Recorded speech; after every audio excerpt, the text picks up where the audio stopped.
அண்ணா ஏங்கண்ணா இவ்வளோ சோகமாக இருக்கீங்க, என்னாச்சுங்க? அது மனசு சரியில்லைன்னு கோயிலுக்கு போன மணி. ஆ அப்புறம் ஒரு கட்டத்துக்கு மேலே நம்மளை உள்ளே விட மாட்டேன்ட்டா. சரிங்க. அட சடகோபா, சாமி சரியா தெரியல, அட தள்ளி நான் உள்ளே போய் பார்க்குறேன்னு ஒரு பைனாக்குலர் கொடுத்து இங்கிருந்தே பார்த்து சாமி கும்பிட்டுக்குங்க. ஆட போன வாரம் ஐஐடி பசங்க சாமிக்கு போட்டு வைக்க வந்தானுங்களாமா, அவனுங்க பைனாக்குலர் விட்டுட்டு போயிட்டானுங்களாமா, அதுலேயே பார்த்து சாமி கும்பிட்டுருந்தா. உங்களுக்கே இந்த நிலைமையா? இப்படியே போச்சுன்னு வெய்மணி.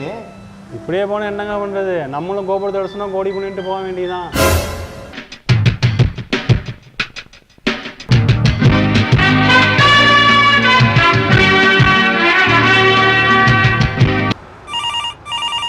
மணி ஃபோன் அடிக்குது.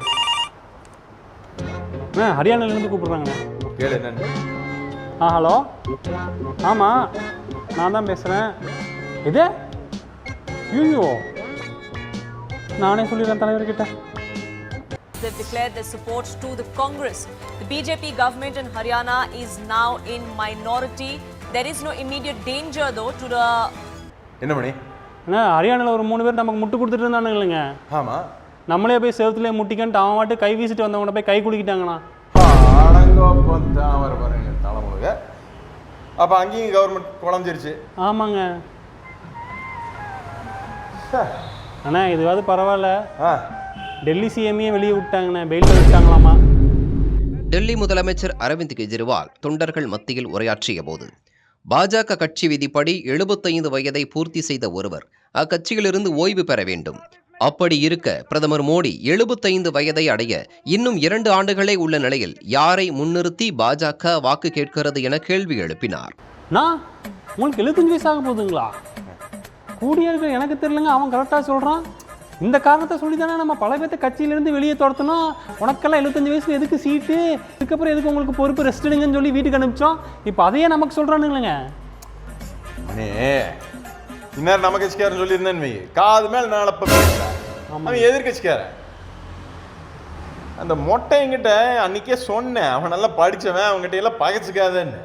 கேட்டானா பெண்ணு மணி தோயாருதுன்னு வேற தெரியல. நம்பிக்கையான ஆளாக வேற பார்க்கணும், நம்ம சொல்கிற பேச்செல்லாம் அவன் கேட்கணும். என்ன பண்ணுறது, யாரை தேடுறதுன்னு தெரியல. ஆனால் கூடயே இருக்கிற நம்பிக்கையான ஆள்னா அது இப்போதைக்கு நான் மட்டும்தானுங்க. எனக்கு பாயசம் போடுறியா மணி? நான் அப்படிலாம் இல்லைங்க மணி. இதெல்லாம் பார்க்கும்போது இதெல்லாம் எங்கேயோ பார்த்த மாதிரியே இருக்கு மணி. வாழ்க்கை ஒரு வட்டம்டா, இங்க ஜெயிக்கிறவன் தோப்பான், தோக்குறவன் ஜெயிப்பான். அப்புறம் வரும்னு எத்தனை வயசு இருந்தால் ஓட்டு போடலாம்? 18. ஒரு சின்ன பையன் ஓட்டு போட்டு உலக சாதனை பண்ணியிருக்கான். அதை பற்றி யாருமே பேச மாட்டேங்கிறீங்க. அவனுக்கு ஒரு 5 வயசு தான் இருக்கும்னு நான் நினைக்கிறேன். அதை கேஸ் போட்டு சிறப்பிச்சிருக்காங்களா அவங்க அப்பா மேலே? அதை பார்த்தியா? ரொம்ப நல்லா இருந்தது, அருமையாக இருந்தது.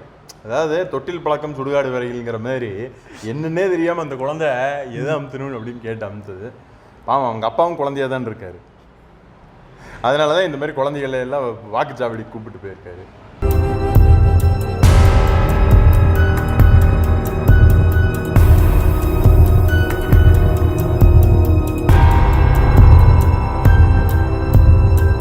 ஜி வந்து ஒரு முரண்பாட்டு மூட்டையாவே மாறிட்டாருன்னு நான் நினைக்கிறேன். சும்மா இதே வளராத.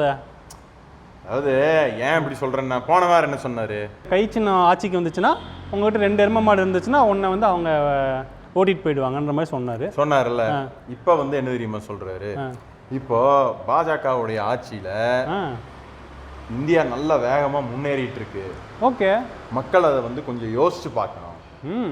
யோசிச்சு பார்த்து ஏன் சிறுபான்மையினருடைய வாழ்வாதாரம் எல்லாம் பின்தங்கி இருக்கு, ஏன் நாடே முன்னேறும் போது ஏன் அவங்களுக்கான வாழ்வாதாரம் முன்னேறல அப்படிங்கிறதெல்லாம் சிந்திக்கணும். ஓ சரி, இதெல்லாம் காரணம் காங்கிரஸ் தான் அப்படிங்கிற மாதிரி பேசியிருக்காரு. சார் 10 வருஷமா நீங்க தானே ஆட்சியில் இருந்தீங்க. நான் தான் சொன்னேன்ல, ஜி வந்து முரண்பாட்டு மூட்டையாவே ஆயிட்டாரு. அவரு 2014 ஞாபகத்திலேயே இருக்காரு. 2024 வந்துருச்சு. இப்போ அவர் மேலதான் எல்லாமே இருக்கு. போய் ஆட்சியாளர்கள் கேளுங்க.